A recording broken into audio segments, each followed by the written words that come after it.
Okay, Shalom Chevra, we are in the Tanya, and we're speaking about an amazing idea, which is the unity of all the souls in the world.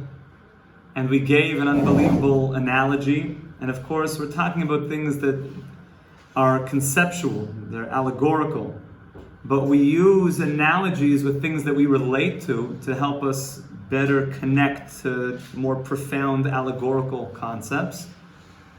And we were trying to understand the question, which is, if we all come, so to speak, from God's thoughts, that's the source of the soul, in the same way that a father, when he gives birth to a child, so the child comes not only from the lower area, but the child begins in the thoughts of the father. That's an analogy, that's an allegory, that's a mashal, that when Hashem creates the soul, the godly soul, it's coming out of the thought of Hashem, the Father, and it's expressing itself in the entirety of the soul of humanity, of Adam.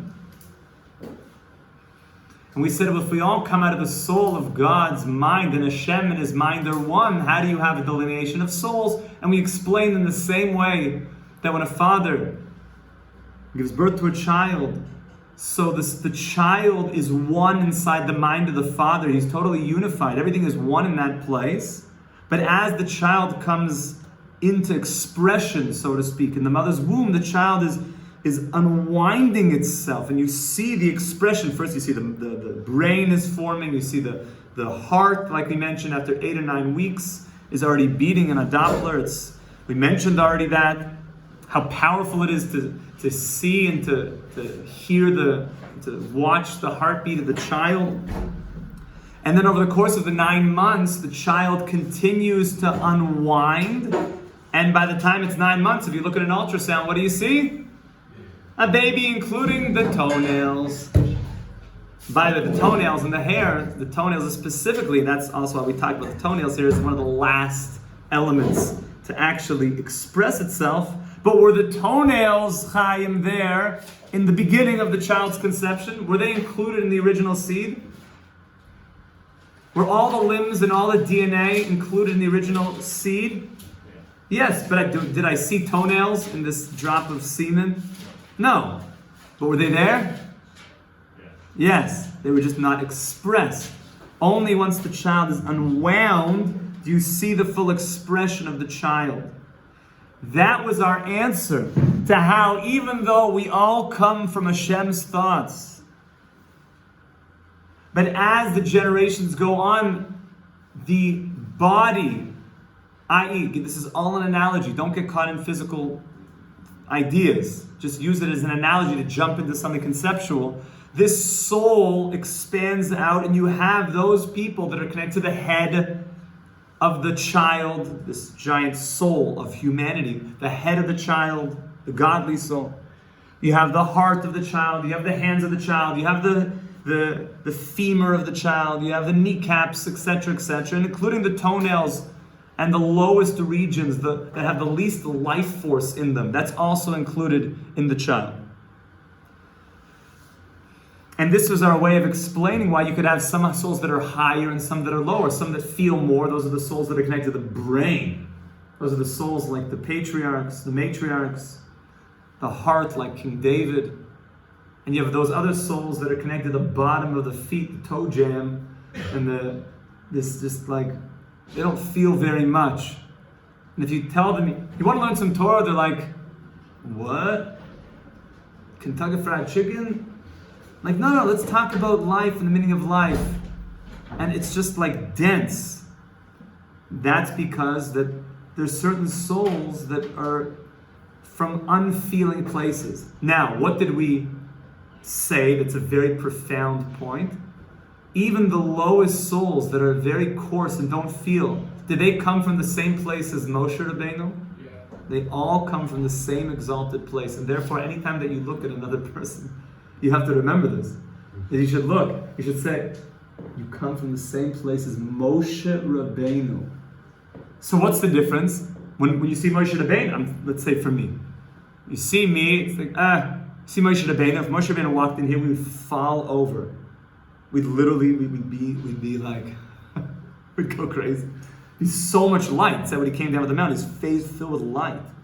Which means we saw the light of Hashem in a very revealed fashion. Why when you see Moshe Chaim ben Shem D'Lesser, we don't fall over? Because I'm more coarse, I'm lower than Moshe Rabbeinu. But this is a good chizuk for me. This is like good self-talk. This is like self-therapy right now. What do I need to remember? And what do we all have to remember? We all come from the exact same source as Moses. The same source of the thought of the Father, which is Hashem. Now I just want to look inside a little bit. So look inside. Ali de Shiyasa, about the middle of page 12, which is Vav. Ali de Shiyasa Tisha Chadoshim bebeten ha'em, while the soul is the child is the 9 months in the mother's womb. V'yarden mid madrega l'madrega, it goes down in levels. Remember, Eitan said this beautifully. It gets downgraded because the child is getting more physical. So it's becoming further away from its unified source as the seed and ultimately the thought. And he even gets toenails and stuff. Ve'im kol ze odenu keshura umiyuchedes biyichud nifla ve'otzim b'mehusa v'atzmusa harishain. Still, even though the child has been expressed outwards, he's totally connected to his original source. Shehi tipas moyach ha'av, which is the source from whence he came from, the mind of the Father, because the mind of the Father is generating the child. Where is it most powerfully generating the life force of the child? In the child's mind. And where does the child's body get all of its life force from? The brain of the child. So even when the child is out in the world, so his life force of his baby toe is coming from his brain. And the kid's brain came right from the father's brain. So there's a deep connection even once the kid is away. Now when it comes to Hashem, can there ever be something called outside of Hashem? No, so here the analogy, you have to just use it and you have to expand your brain on this one, expand your mind. In the analogy, we're talking about a father giving birth to a son and the child expanding outwards. When we talk about Hashem as the Father who's giving birth to the Son, the soul, and the different parts of it, well, there's nothing outside of Hashem. So it's conceptual. He gave birth to us, but we're still inside of Hashem. It's a conceptual analogy to relate to how deep the connection is. That your godly soul is very intimate and deeply connected to Hashem, to a very profound place. If we really took these things to heart, we'd be much happier people, because we'd have great self-confidence. All the therapists who go to business, I don't suggest, now everyone keep going to your therapist, especially the good ones, but if we really understood this, we'd have all the healthy self-confidence, because we'd know who we are. Not in a haughty way. When you know the fabric that you're made of, that's not called haughtiness. Haughtiness is when you say, I'm amazing. God, I don't know about you. To be someone with low self-confidence, I'm nothing. That's also not good. We don't believe in that either. What is healthy humility? I'm great. Thank you, Hashem. That's healthy self-confidence, that you know who you are. Moshe Rabbeinu knew who he was. You know who you are. King David knew who he was. He just realized where it's all coming from. If we really took this to heart, where we come from, we'd be really lit up, happy human beings, because we know what we're connected to. This is amazing. This is like, that's why when you start learning Tanya, you start floating a few tefachim from the ground. You feel like you're on a different plane of existence, because the Tanya goes to a really good place. Even now the kid, the goodness and the life force of even his toenails, it's coming from the mind of the child. Kidi Isa, the Gemara, a famous Gemara in Nida, we mentioned this right at the beginning of the Tanya, the Gemara there on Lamed, in Nida says, amazing Gemara is talking about the formation of a child. This was thousands of years ago. Our sages knew already how things work in the womb of the mother. And it's explaining that the loivin, the white parts of a person, the genesis of a child, shemimenu gidim ve'atzamas v'tziparnayim, that the father gives the white parts, i.e., the sinews, the bones, the white of your eye, any white part, the skin of a person. If it's dark skin, it also doesn't mean white per se. It could be dark, just a dark pigment there. As opposed to the red parts, the Gemara says, comes from the mother. She gives the red parts, the color of the eye, the flesh underneath the skin, the blood. The red comes from the mother. The white parts come from the father. And what does God give? He blows in the soul. There's 3 partners in a human: shloisha shutfin ba'adam, the mother, the father, and God. Okay? And the father, who's giving these white parts, is sustaining it. He came from the father. Kamoisha Kosev, the Eitz Chaim is now quoting from the Arizal, Shara Chashmal, the gate of Chashmal. That doesn't mean your electrical company. Beside levushim shel Adam Arishan began Eden, when the Arizal is talking about what kind of clothing Adam had in the Garden of Eden. I don't know if it was Gucci or it was some other brand, but the Arizal is describing what it was like. Shahayut Siparnayim, Adam's clothing, means his skin, was like fingernails. He was like fingernail man. And don't think so, like, you're like, ew, weird. Don't think so physical and literal here. We're talking about very profound concepts. But it means that the lowest part, the Siparnayim, were the external part of him. By the way, your fingernails are shiny also. So his body was like translucent, was shiny, and he stretched up to the heavens. It shined. You could see the inside of him. Fingernails are interesting because they shine, but they also cover at the same time. They're shiny, but they cover. So they reveal and cover at the same time. Fingernails have an interesting essence. And it says that the clothing, which was this fingernail substance, was receiving its energy, its life force, mebechinas moyach tevuna, from the mental energy of Adam. What does that all mean? It means that Adam himself was like a microcosm of this. The mind of Adam was feeding the lowest part of him. That's just a Kabbalistic way of saying, in your body, your fingernails, your toenails are getting energy from your mind, from the life force pumping through your neurological system in your mind. That's why this virus is crazy, because it really affects the neurological system. There's something strange about it, how it affects the neurological system in weird ways. Yes? Maybe vice versa also. Like your body, your lowest body parts or something are affecting your brain, or affecting your highest parts. So yes, the problem is when that starts happening, that's a problem. When it gets reversed, it's a problem. Usher's asking, what if the bottom, your lower parts start influencing your higher parts? That generally happens when the lower regions, which represent coarseness, start influencing my thought process. So we're going to talk about this in the next chapter and coming chapters.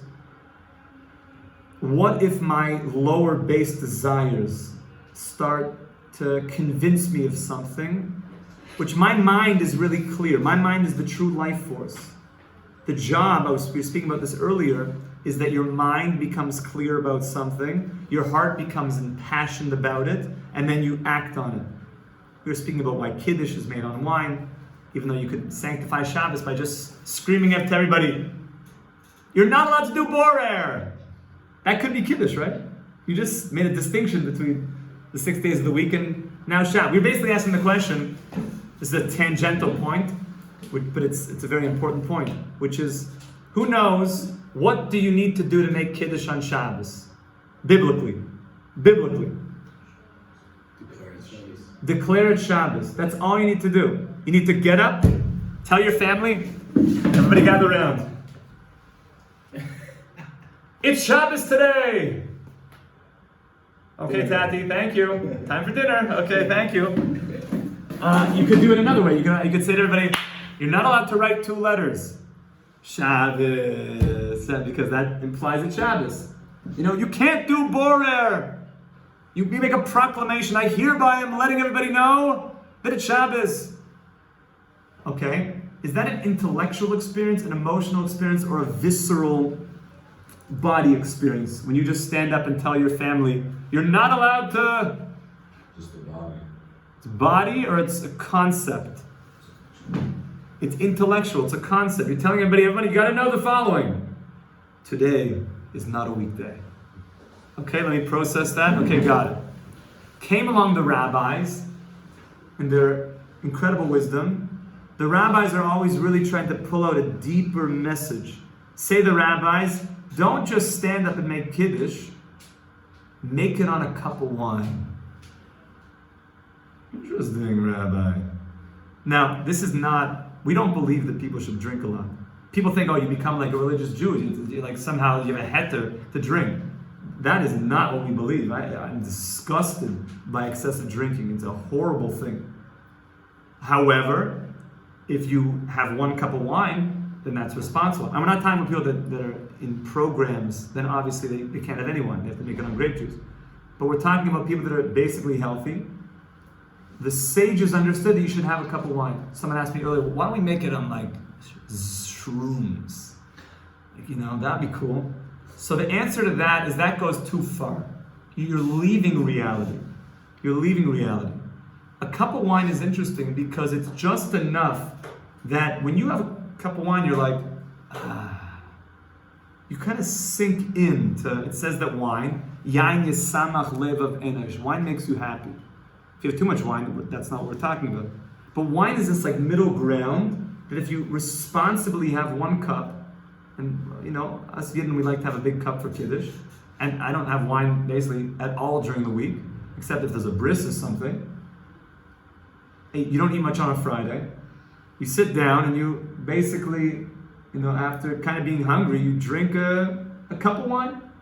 I happen to like the stronger, port, a rich-bodied, a cup of wine. And you imbibe it, and there's a feeling of, what was the purpose of that?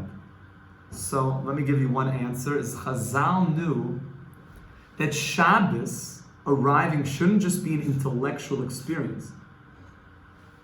As I proclaim to my family and to all the guests at our table that Shabbos has arrived, the experience has to enter your feelings and it has to enter you. You have to feel imbibed from this experience. It has to be real, integrated. Meaning, the wine is a way of taking something intellectual and integrating it into the feelings and the emotions. I mean, I could make Kiddush and just hold up a Tanya, hold up a Gemara. Why don't we do that? Why don't we take wine? Because you literally want to put something into you that's going to be integrated and you're going to feel it. It's not just to believe that Hashem made the world in 6 days and He rested on the Shabbos. You have to. That's got to be included with some 15% port, strong, imbibing, my friends. And that doesn't mean that now the wine's on the table. Let's have another glass and another. No. You have 1 cup and let's cool the jets. Maybe after the fish we'll have this much Macallan 30 if a nice bottle's around for Shabbos. But this much, one of those bottles can last in my house if we sell it on Pesach, years. It's not one of these things. People think you come to the rabbi's house and he puts down a bottle, so the guys are like, he put down the bottle. I think he expects when he gets it back, we should be able to see through it, right? No, that's not what they had in mind. It's, let's have a little bit together and let's just use it in a way or take something intellectual and integrate it. If more of it's being used, then the intellect's just gone. You're not integrating anything, you're just sick. And it's not strategic. There's an intelligence here of taking something, integrating. Okay, this is all to answer the question. If the mind is controlling the process, it's coming from the godly soul. If the lower limbs The guy sees the wine, he's like, ooh, it's Shabbos. I think you're supposed to drink. So no, you hijacked your intellect to say something that was not correct because of one of the lower limb consciousness, because it just gets excited, or it's like some frat dude or whatever. So that's where you have to be careful. When the intellect is controlling, that's when the system is working properly. When one of the lower desires are controlling and then hijacks your mind, this happens a lot. I literally heard a guy say this to me. I was looking at his screen time. I call it the audit. No, Rebbe, not the screen time. It's like, oh my goodness. This was back in the day when people used to play something called Fortnite. So this guy, Mom, I can't even tell you how many hours he did. He was up there, my friend. He's like, no. I read a few studies that it helps with hand-eye coordination. I might become a pilot. I need to play about 9 or 10 hours of Fortnite a day because hand-eye coordination, like it's the gold gun, he had like a whole shita behind it. I said, your brain has been hijacked by your taivas. That you just, you're like a ninja wannabe and you've been hijacked, my friend. I'm sorry. That's just the reality. But the lower desires have a way of convincing your mind of something. The more you learn Torah, the more that you clean the mind, purify the mind, and use the system of taking it from the mind into the heart and into the actions, you start to learn how to think properly and not let the lower desires convince you of something that's not true. So, this is beautiful, because what is the Arizal saying? Adam's lower parts, the fingernails, are being nourished from his mind. Okay? Just a couple more lines. B'shayrish kol nefesh ruach neshama shel klalos Yisrael. So too it is with all of the souls of Yisrael. As it goes down, he's talking about Kabbalah here, through the spiritual worlds corresponding to the spine. Hishtalshalos ailamis abia, which means Atzilus, Bria, Yitzira, Asiya. Mechachmasa Yisborach, all the way down from the highest point. And the soul is coming down and expanding through the worlds. And as it's coming through the worlds, it's developing more formation. And it's less unified with its source, just like the seed at the father. As the soul of Klal Yisrael, which is like this child, is coming out through the world, it's developing formation. That's called the Yerida. It's still connected to the original source. Kedechsiv kulam bechachma asisa. Look at the way that he learns that verse. We use that, the pshat of that verse is kulam bechachma asisa, that Hashem, you made everything with wisdom. We usually think that you look like a bug. You see like it has this dye that shoots out exactly at the right moment. Hashem, you're brilliant. The way the eye dilates and becomes smaller when it comes into light and darkness. You made everything with wisdom. But the deeper meaning of this verse is kulam bechachma. Everything is with chachma asisa. Even in Asiya, the lowest of the worlds was made with chachma. If you caught that, great. If not, we'll talk about it after. Even the lowest, the toenails, are still coming from the original thought. But